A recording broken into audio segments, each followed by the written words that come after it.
Ngayon guys, mayroon akong bakit. Umaayos ako ng mga sirang ceiling fan, electric fan, at puso mong nasugatan. Char. Okay guys, ganito yan guys. Mayroon tayong isang customer na kakilala ko lang. Meron siyang ceiling fan na hirap daw umandar. So, sabihin kung pag tao ay hirap umandar, binibigatan. Mabigat yung kanyang dinadala, yung kanyang saloobin. Kagaya mo, pag sinaktan, nahihirapan kang huminga. So, kailangan mo isang tao siyang mag-aayos ng sira mong puso. Char. Char lang. So, hirap itong umandar dahil sa tagal na siguro or ano ba, hindi pa natin alam kung anong dahilan. Pero malalaman natin ito mamaya. So, next. So, ito naman ay isang ceiling fan. Yung pang-equip mo lang pag ganun. Ito yung paa niya dito.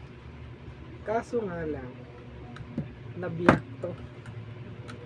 So, dahil sa liit nito, at sa bigat nito, at sa lakas nito, nabiyak ito. So, tignan nyo guys. Biyak siya guys. Ganyan yan.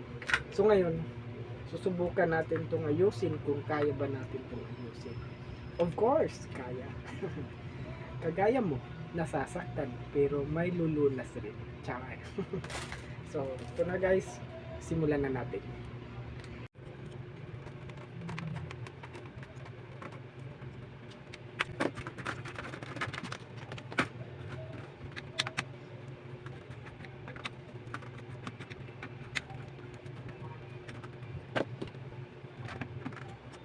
Well, guys, explain ko sa inyo bakit nahihirapang umikot itong ceiling fan.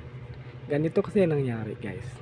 Kapag na-on siya, yung magnet sumasabay sa pag-ikot. Yan o. Kasi maluwag siya. So, maaari siyang umikot sabay ng coil niya. Kaya, pag-ikot nito ay sumasama yung magnet, kaya mahihirapan siyang umikot kasi didikit na lang tong magnet hindi na ito iikot, ganyan. So yun lang guys, ito yung problema niya, tong magnet na maluwag sa kanyang kaha.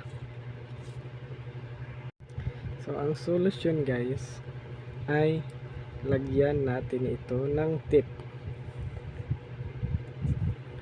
kung saan hindi siya hindi siya sasama. Hihigpitan natin ng tip.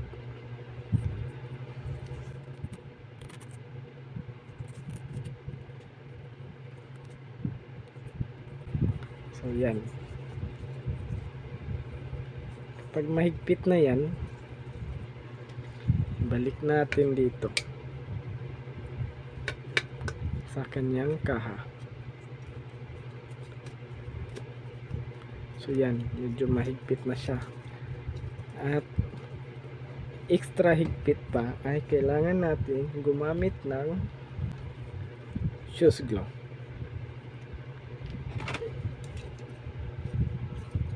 para hindi siya sasama sa pag-ikot. Pero lang.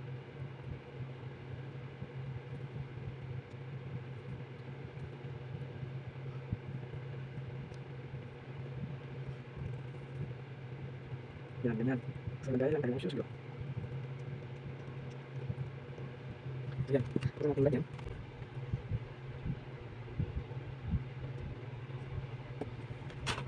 So, yan. Mahigpit na siya. So, subukan natin. O, yan. Mahigpit na siya, guys. So, ganun lang, guys, para mahigpit yung magnet. Lagyan natin ng counting tape at shoes glue. O. Hindi na siya sasama. Yun lang guys. So ito na guys, tapos na natin isa ulit. Ngayon panahon na naman para subukan. So yan, umandar na guys.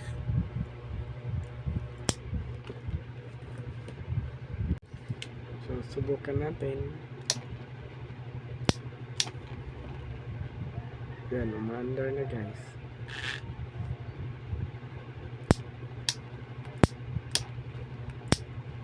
So yun lang, maraming salamat.